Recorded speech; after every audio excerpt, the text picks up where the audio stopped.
Baiklah Bapak Ibu, bersama-sama sekalian kita akan buka firman Tuhan dalam Injil Matius pasal yang ke-25. Kita baca ayat 1 sampai ayat 10 saja dengan cepat-cepat. Setelah saya baca perikopnya, kaum Adam akan membaca ayat genap bersama dengan saya, ayat ganjil dibaca oleh kaum wanita. Jadi perhatikan supaya jangan salah. Setelah saya baca, silahkan kaum Hawa membaca ayat ganjil. Kaum Adam nanti kami akan bersama-sama. Gadis-gadis yang bijaksana dan gadis-gadis yang bono. 1, 2, 3.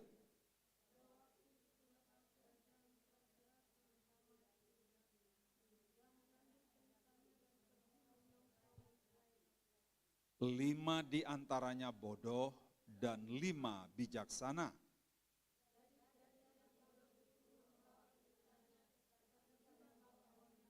Sedangkan gadis-gadis yang bijaksana itu membawa pelitanya dan juga minyak dalam buli-buli mereka.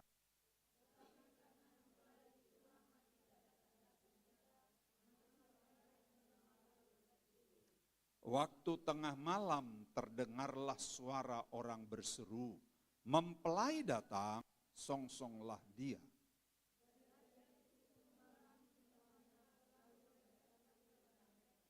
Gadis-gadis yang bodoh berkata kepada gadis-gadis yang bijaksana, "Berikanlah kami sedikit minyak itu, sebab pelita kami hampir padam."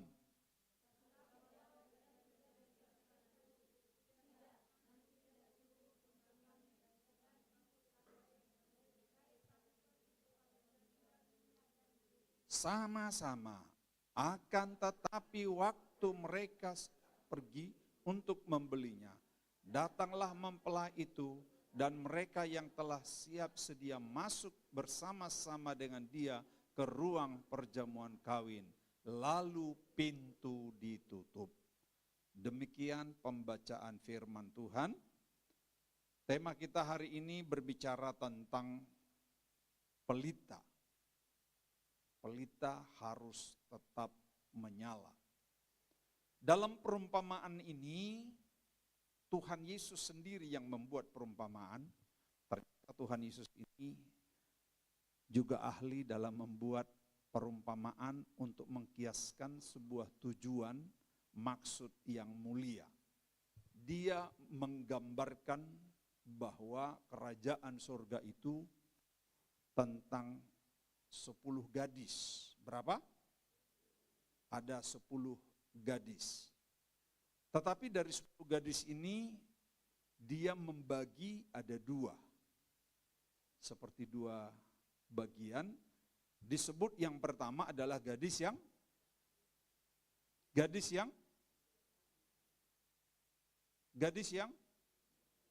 bodoh dulu. Betul ya?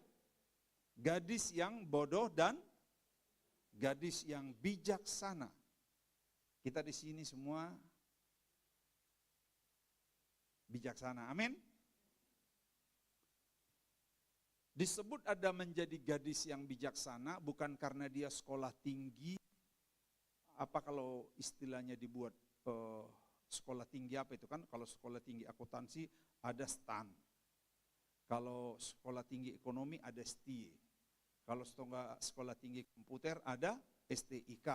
Sekolah tinggi ilmu komputer. Kalau sekolah tinggi yang ini apa kira-kira mau dibuat? Filsafat, sekolah tinggi ilmu filsafat ya. Tidak ada sekolah tinggi ilmu bijaksana atau sekolah tinggi ilmu bodoh. Nggak ada ya. Jadi mereka dikategorikan menjadi orang yang bodoh dan bijaksana itu sebenarnya karena perilaku. Dan jumlahnya disebut dari 10 itu berapa? 5. Wah ini seimbang. Walau yang dinubuatkan sebenarnya di dalam banyak Alkitab tidak seimbang. Sebab ada banyak Alkitab yang saya coba ambil kutip, disebut begini.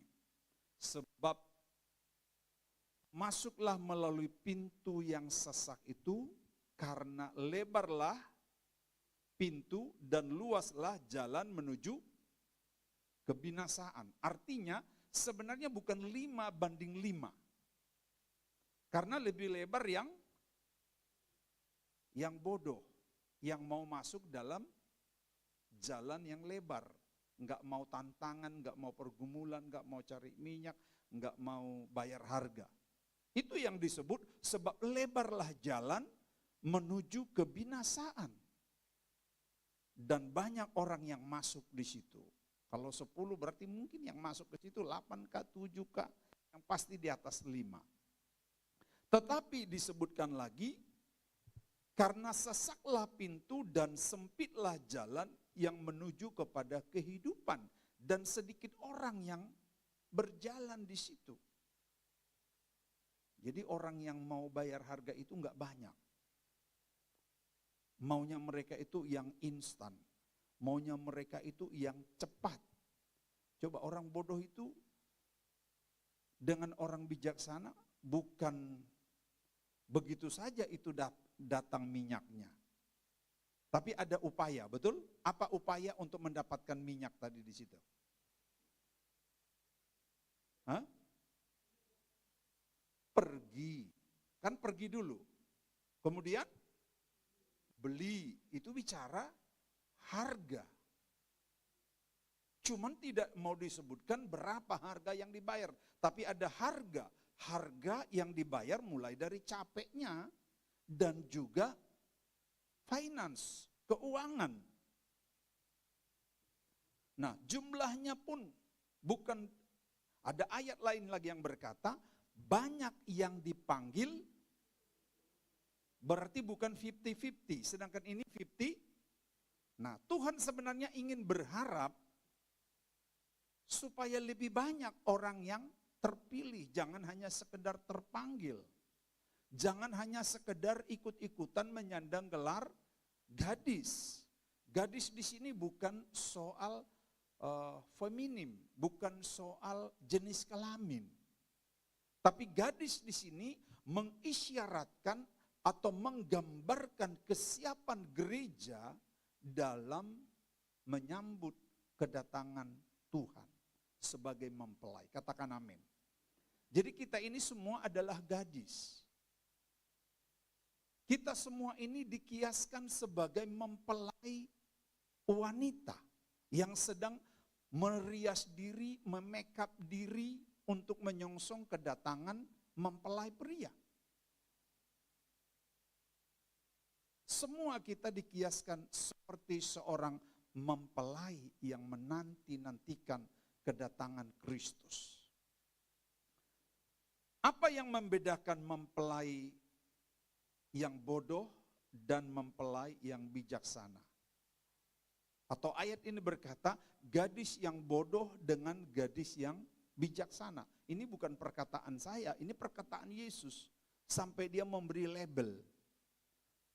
Coba kalau 10 orang gadis melintas di atas panggung Miss Indonesia atau Miss apalah gitu. Lalu dibuat di situ label gadis yang bodoh, yang lain ditulis gadis yang bijaksana. Cantik boleh sama, pakaian boleh sama, body boleh sama, slim. Betul? Ya mau gemuk juga nggak apa-apa. Boleh sama. Tapi tidak sama isinya. Tidak kelihatan. Bodoh dan pintar itu kelihatan atau tidak? Tidak.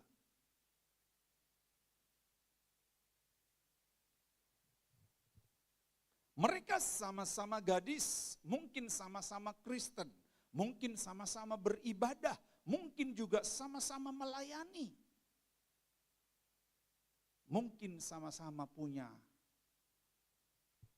penampilan yang menarik. Karena sama-sama gadis. Kalau kita lihat gadisnya yang satu sangat mungkin air liurnya menetes terus, saya pastikan Bang Dapot, lebih bagus Bang Dapot enggak nikah-nikah. Daripada harus melihat anak gadis yang air liurnya gini terus. Begitu Bang Dapot ya. Karena bisa-bisa tugasnya Bang Dapot dari hari ke hari hanya mengelap.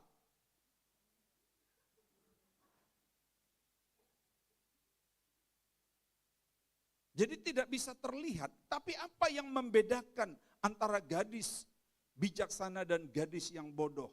Mereka sama-sama beribadah, mereka sama-sama mungkin berpakaian yang bagus, mungkin sama-sama mereka kor. Sama-sama melayani.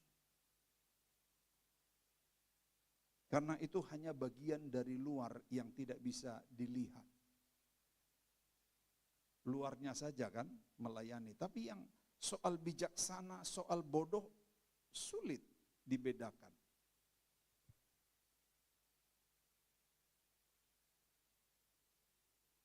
Lalu apa yang membedakan bodoh dan bijaksana? Gelar bodoh tadi atau gelar bijaksana seperti saya katakan tidak didapat dari bangku kuliah. Mungkin secara pengetahuan iya. Tapi soal bijaksana dan bodoh. Bodoh di sini bukan karena dia tidak tahu membaca. Bodoh di sini bukan karena dia tidak tahu menghitung uang. Tapi bodoh di sini adalah tidak mempersiapkan hidupnya dengan baik. Kalau orang bijaksana ada pepatahnya, sediakan hujan sebelum payung ya. Hah? Ya, sediakan payung dulu disediakan sebelum hujan. Nah, itu yang membedakan. Sedangkan orang bodoh itu sediakan hujan, maksudnya nanti baru cari payung setelah hujan. Kan begitu ya. Setelah datang kegelapan, setelah datang mempelai, baru mereka pikir, oh di mana minyak ini? Sedangkan orang bijaksana, orang-orang narwastu, dia menyiapkan pelitanya, menyiapkan minyak.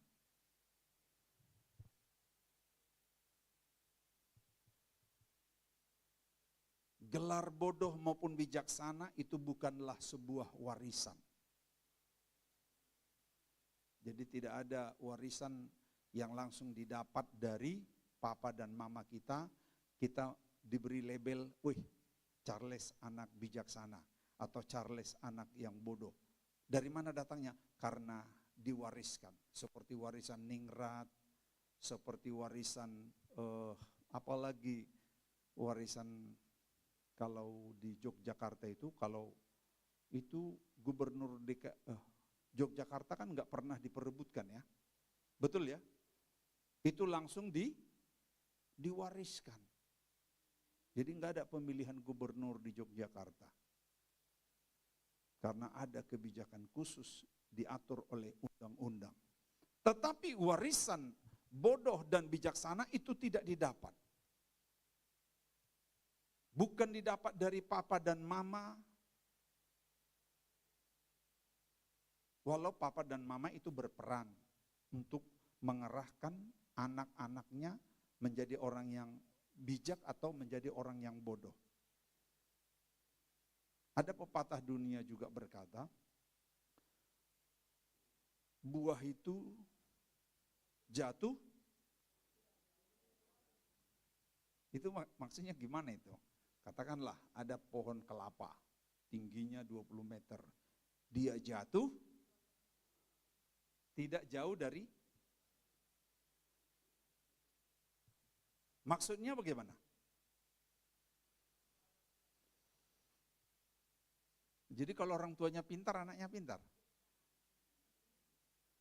Nah, saya tidak tahu persis apa maksud dari pepatah itu. Tapi pepatah dunia ini sebenarnya banyak mengilhami dari firman Tuhan.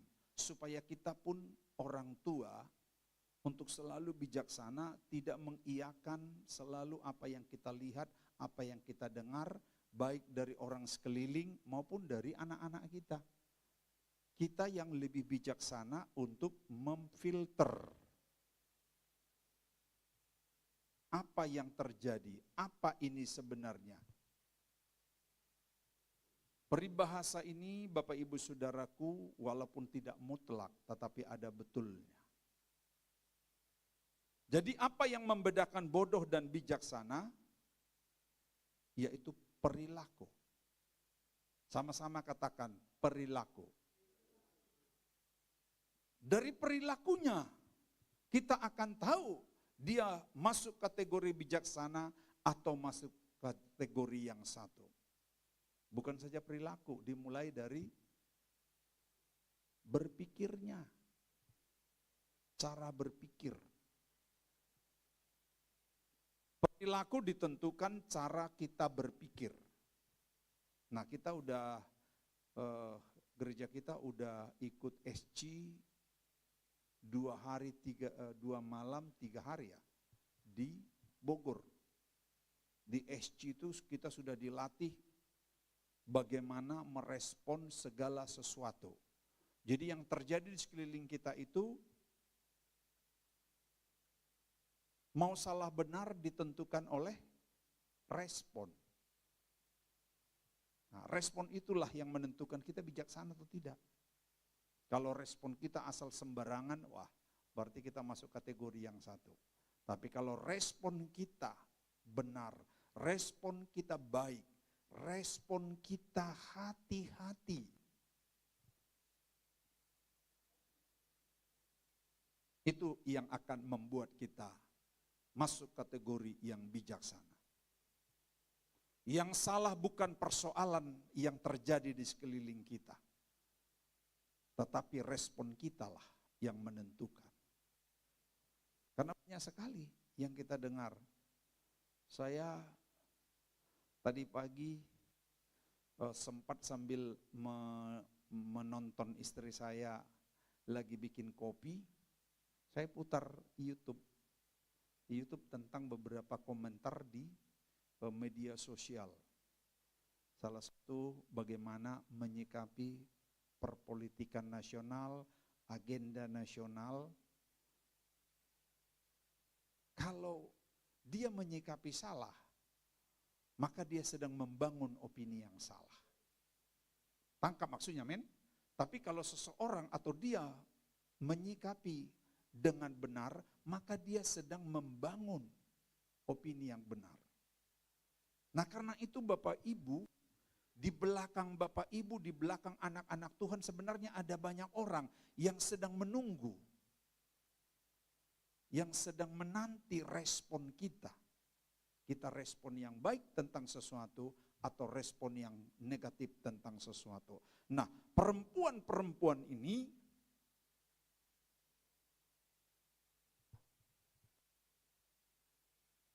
adalah wanita-wanita yang sama-sama punya cita-cita. Cita-cita mereka sama-sama mulia, menunggu mempelai. Sama-sama ingin punya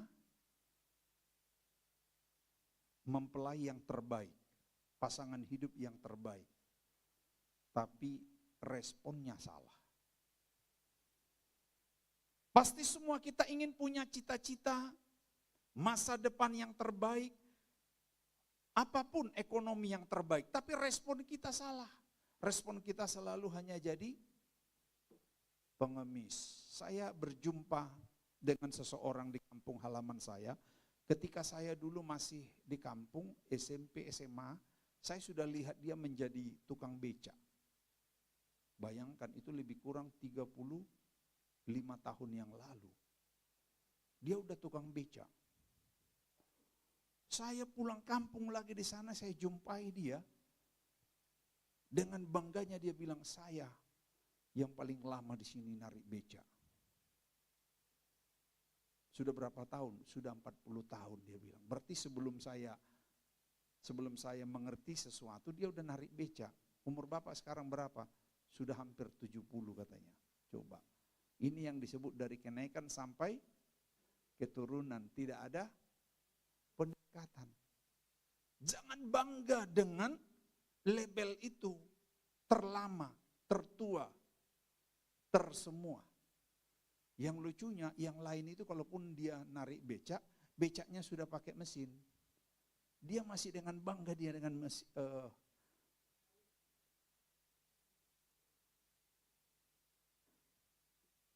Nah, jadi respon kita Bapak Ibu Saudara, orang bodoh menurut Alkitab, bukan menurut saya, disebut dalam Alkitab Matius 7 ayat 26, orang bodoh ini menurut Alkitab. Tetapi setiap orang yang mendengar perkataanku, semua kita mendengar hari ini firman Tuhan. Nah, kita ditentukan, kita sudah mendengar sama-sama, kita mau jadi orang bodoh atau orang pintar, ayat ini. Tetapi setiap orang yang mendengar firmanku ini dan tidak melakukannya, ia adalah, jangan ragu-ragu, Alkitab yang bilang, ia adalah sama dengan bodoh. Jadi bukan banyaknya firman kita dengar, bukan banyaknya kita berganti dari Senin sampai Sabtu, tambah minggu kita dengar firman dari tempat yang satu ke tempat yang lain, bukan. Tergantung respon kita, mau nggak melakukan firman. Jadi kalaupun 3 kali seminggu kita ada ibadah, itu firman lakukan, kerjakan, maka kita bukan orang bodoh.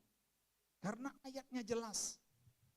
Tetapi setiap orang, jadi setiap tidak terkecuali, saudara dan saya sama, setiap orang yang tidak melakukan firman Tuhan, yang sudah didengar, hari ini sudah dengar. Amin. Tidak melakukannya, ia sama dengan orang bodoh. Ini Yesus yang bilang. Kita sudah dengar firman, mari kita kerjakan. Bukan untuk banyak-banyak kita dengar. Hari Senin kita dengar, Selasa pergi lagi, di mana lagi? Kalau perlu lihat, sampai dulu gereja kita masuk di salah satu, salah satu media sosial, dicari gereja yang memberikan sumbangan. Muncul gereja Narwastu dulu.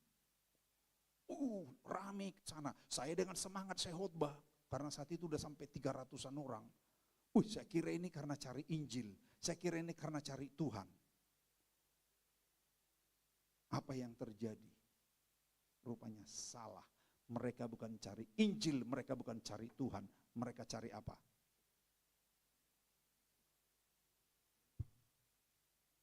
Maka dari waktu ke waktu, tahun berjalan, bulan berjalan, sampai sudah puluhan tahun, lagunya sama. Aku masih seperti yang dulu, mencari hari Senin sampai Sabtu. Itulah beban saya sebenarnya. Kalau bukan karena itu, ngapain lagi kita buat pelayanan di tempat ini? Saya urus Papua sudah cukup. Tapi karena ada beban saya ingin merubah itu. Tapi enggak apa-apa, mau segelintir orang pun yang berubah karena itu sudah dibuatkan. Banyak yang terpanggil, tapi sedikit yang mau dengar. Jadi mari, bukan soal apanya, dengarkan. Siapa lagi yang engkau dengarkan kalau bukan Pak Gembala? Siapa lagi yang engkau dengarkan kalau bukan firman Tuhan? Karena ini berkaitan dengan pelita, menyala atau tidak. Minyak itu digambarkan dengan firman.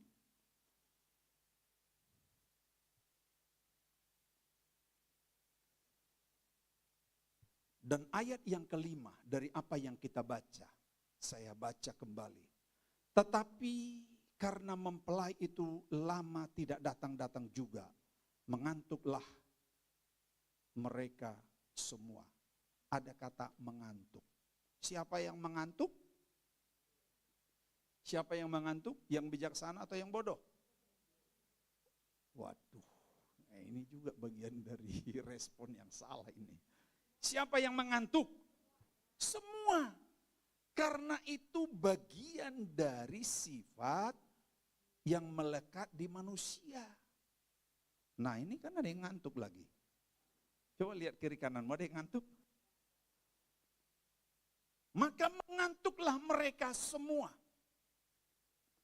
Ini membuktikan bahwa mereka manusia yang tidak sempurna. Saya sangat maklum jemaat ini ada yang tidak sempurna. Kadangkala lemah, kadangkala masih. Tapi bukan itu jadi sarana pembenaran diri untuk tidak berubah. Mengantuklah mereka semua, baik yang 5 maupun yang 5 bijaksana, sama-sama mengantuk.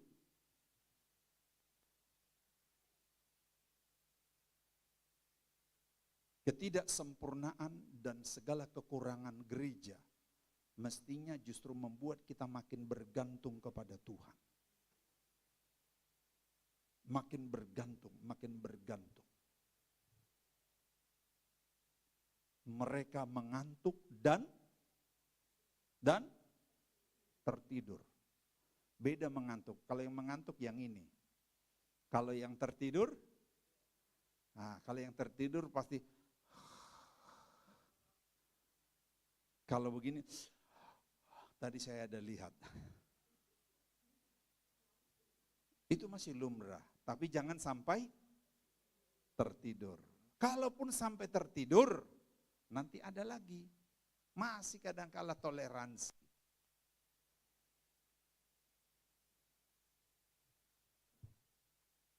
Gadis-gadis itu semuanya mengantuk dan tertidur. Tetapi ayat yang ke-7, bukan hanya tertidur.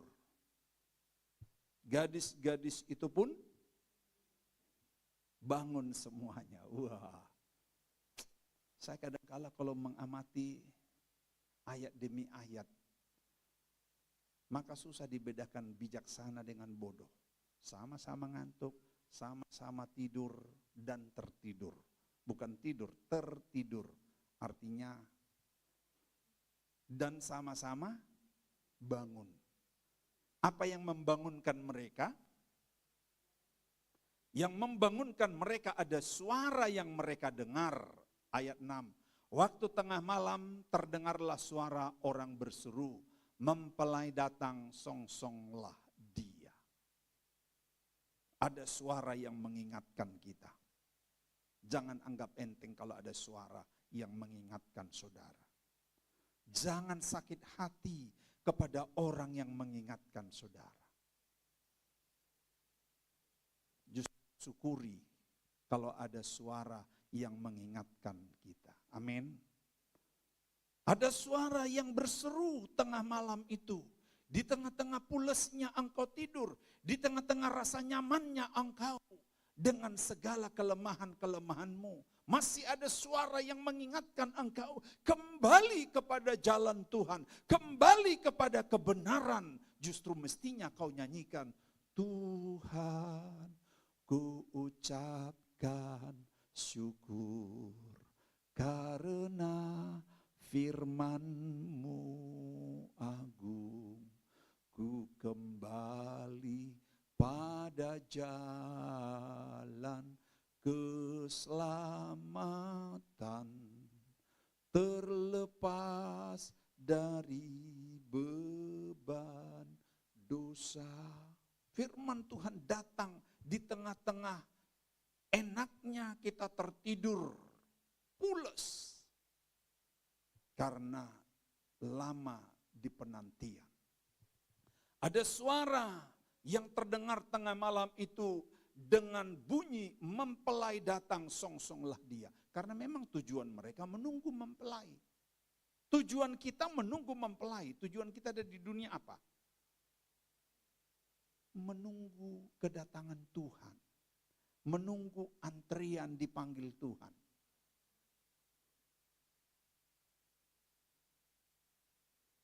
Kalau mau cari harta, berapalah yang bisa kita cari? Berapalah yang bisa kita kumpulkan untuk kita makan sehari-hari saja kurang.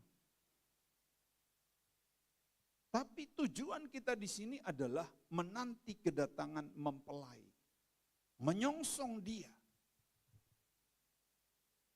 Lalu apa yang membuat pelita mereka padam dan tidak menyala? Secara khususlah gadis yang bodoh. Bukan karena mereka tidak punya pelita, bukan karena mereka tidak punya kelengkapan. Semuanya ada. Yang membedakannya hanya satu, minyak. Ya, minyak narwastu itu bukan untuk dibakar, itu untuk mengharum, bumbu-bumbu saja itu. Bumbu-bumbu hidup itu. Ya, apa namanya? Parfum saja itu. Tapi itu kiasan bahwa kita harus menjadi yang harum. Tapi jangan juga harum luarnya. Seperti teman saya dulu merantau di Papua, kalau dia keluar rumah, tapi pakaian kotornya 2 hari 2 malam dia pakai, baru pulang ke rumah dia taruh di bawah tempat tidur. Suatu ketika istri saya kurve rumah, dia lihat, di kamar sebelah ini, kan tinggal di rumah kami dia, kok banyak sekali nih nyamuk. Gitu, rupanya udah 2 bulan pakaian kotornya semua di bawah. Tapi kalau keluar, dia mengkilat, rambut semua kayak rambut saya berkilat juga. Bukan seperti itu minyak. Minyak yang dimaksud berkaitan dengan pelita adalah firman. Firman itulah yang membuat kita tetap berjaga-jaga. Secara fisik mungkin kita bisa tidur saat kedatangan Tuhan. Tetapi ketika ada minyak, yaitulah firman Tuhan yang terus tinggal, bertahta, berdiam, mengolah hidup kita, menggarap hidup kita, seperti sudah 10 malam. Hari penantian Roh Kudus dan hari ke-50 dicurahkan Roh Kudus, itulah apinya. Api tidak bisa menyala kalau tidak ada minyak. Api adalah api Roh Kudus yang datang dari Tuhan. Tetapi minyak itu menentukan. Sebab kita bakar pun sumbunya, dia hanya berapa detik habis. Karena tidak ada minyak yang terus memompa satu kekuatan untuk dia bisa bercahaya. Pada ayat yang keempat dikatakan, sedangkan gadis-gadis yang bijaksana itu membawa pelitanya, juga membawa minyak dalam buli-buli mereka. Artinya di buli-buli itu ada minyak. Orang bodoh itu juga punya buli-buli, tapi tidak punya minyak. Mereka tahu enggak bahwa sumbu ini tidak bisa menyala kalau tidak ada minyak? Mereka tahu, tapi mereka anggap remeh, mereka anggap enteng. Sedangkan orang bijaksana itu mereka juga tahu, tapi mereka siagakan seperti saya katakan tadi, sediakan payung sebelum hujan. Mereka tahu kalau sudah malam, kios penjual minyak tutup. Kecuali di Jakarta. Kalau di Jakarta ini 24 jam. Kami di Amerika dengan istri mirip di sini, makanan 24 jam lah. Jadi saya naik 3,5 kilo ini. Karena setiap hari minimal 2 kali babo. Minum babo kah boba? Boba. Bobanya enak banget. Boba kita di sini kan sudah kayak karet ya, keras. Harus kalau perlu jepit begini. Kalau di sana bobanya wah. Jadi saya rata-rata 2 kali sehari. Dan gelas mereka yang kalau kita kan gelasnya segini, gelas mereka segini. Tapi karena saya nggak ngerti, saya bilang yang slim, tapi saya bikin tangan saya panjang begini. Mau bilang yang besar. Baru diingatkan, bukan slim Pak. Kalau slim itu yang kecil katanya.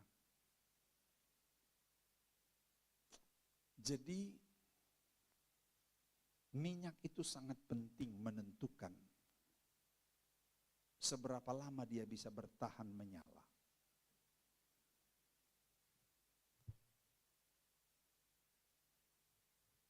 Orang bodoh punya pelita, punya buli-buli, tetapi tidak ada minyak. Dan tidak kelihatan itu minyak. Tidak kelihatan. Nanti ketahuan ada minyak atau tidak saat dibakar. Tapi dengan sadar orang bodoh ini, mereka tidak bisa membakar. Jalan yang paling pintas yang mereka pikirkan, mereka bilang begini. Gadis-gadis yang bodoh itu berkata kepada gadis-gadis yang bijaksana, berikanlah kami sedikit minyakmu itu, sebab pelita kami hampir padam. Saya ragu kalimat itu mungkin bukan begitu. Hampir padam memang enggak nyala. Karena memang sama sekali tidak ada minyak. Mereka hanya berharap nanti pasti kami dibagi. Nah inilah kekristenan yang sulit di masa sekarang. Menggampangkan segala sesuatu.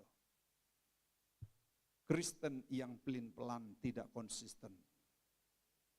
Gereja itu bisa cepat kelihatan bagus, tapi tidak konsisten. Artinya tidak lama umurnya.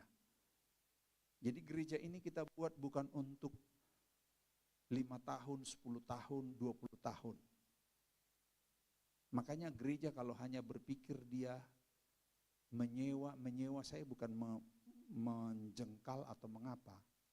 Saya ragu itu tinggal tunggu tutup itu.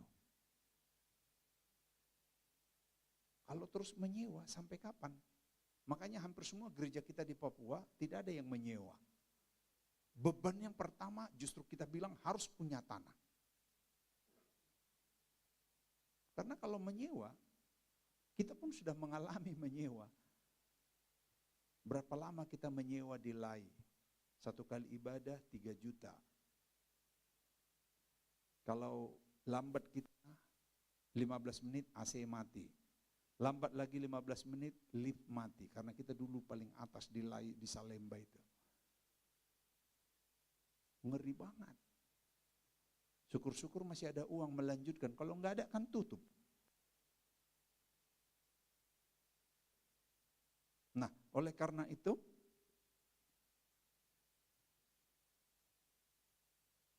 konsistensi dalam berjalan bersama dengan Tuhan itu butuh. Jangan sampai iman kita sekedar-sekedar. Kristen yang sekedar-sekedar tidak akan lama bertahan. Pelayanan yang sekedar-sekedar itu tidak akan lama bertahan. Jadi jangan heran kalau pada akhirnya ada yang undur, ada yang surut. Kita butuh konsistensi. Gereja yang konsisten sampai hari kedatangan Tuhan. Supaya pelita tetap menyala, butuh pengorbanan tadi. Maka dikatakan oleh perempuan itu atau yang bijaksana, jawab gadis-gadis yang bijaksana itu, tidak, nanti tidak cukup untuk kami dan untuk kamu. Lebih baik kamu pergi kepada penjual minyak. Nah, penjual minyak malam juga tutup. Pergi mencari minyak itu bukan gampang. Siang hari aja kalau memang cari siang. Jangan cari malam. Karena malam resikonya satu, belum tentu ada penjual. Yang kedua, kemungkinan besar Anda tidak ketemu dengan penjual minyak, tapi ketemu dengan perampok, garong.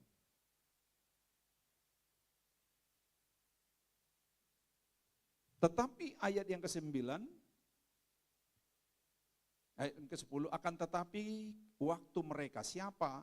Waktu orang bodoh itu pergi untuk membelinya. Datanglah mempelai itu, dan mereka yang telah siap sedia masuk bersama-sama dengan dia ke ruang perjamuan kawin, lalu pintu ditutup. Jadi pintu ditutup. Akhirnya mereka datang juga. Ayat yang terakhir. Kemudian datang juga gadis-gadis yang lain itu dan berkata, Tuan, Tuan, bukakanlah kami pintu. Tetapi ia menjawab, aku berkata kepadamu, sesungguhnya aku tidak mengenal kamu. Wah, ini kalau satu periode lagi untuk membahas ini. Kenapa Tuhan bilang tidak mengenal kamu? Padahal mereka punya label gadis. Ayat 13, karena itu berjaga-jagalah sebab kamu tidak tahu akan hari maupun akan saatnya. Berarti tidak ada pilihan lain, harus tetap berjaga-jaga.